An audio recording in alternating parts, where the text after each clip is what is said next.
yore mag jiwo tije ne rowere. Kama wadhi Siaya, moko kuom jotend rowere kaonti ma Siaya dwaro mondo apisa mag sirikal mar kaontino mane ong'iewo kom mar jalup gavana ma omuonyo omenda maromo milion 1.2 mondo koro ogwe tao.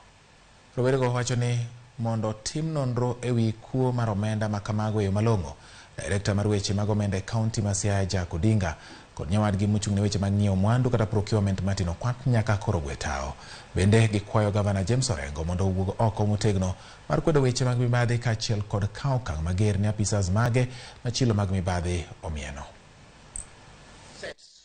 Ni ng'ata ng'ata mobedo mentioned and corruption crimes and ng'at ma ok onyal bedo investigated ka en office because it will interfere with the investigation. Emomiyo koro wakwayo ni Mr. Jack Odinga, who is in charge of finance, and Mr. Martin Okwak, who is in charge of procurement, let them step aside.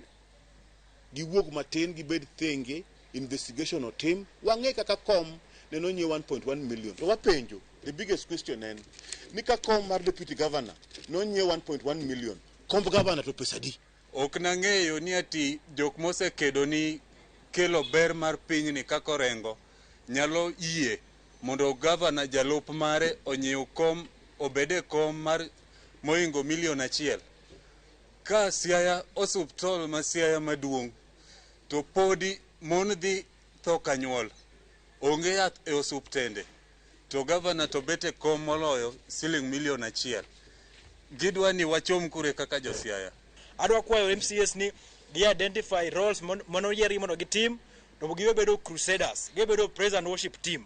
Giduog piny mondo gi identify gima jo piny noro gi mondo gi team e county to mana gima gi team mamago tija dek.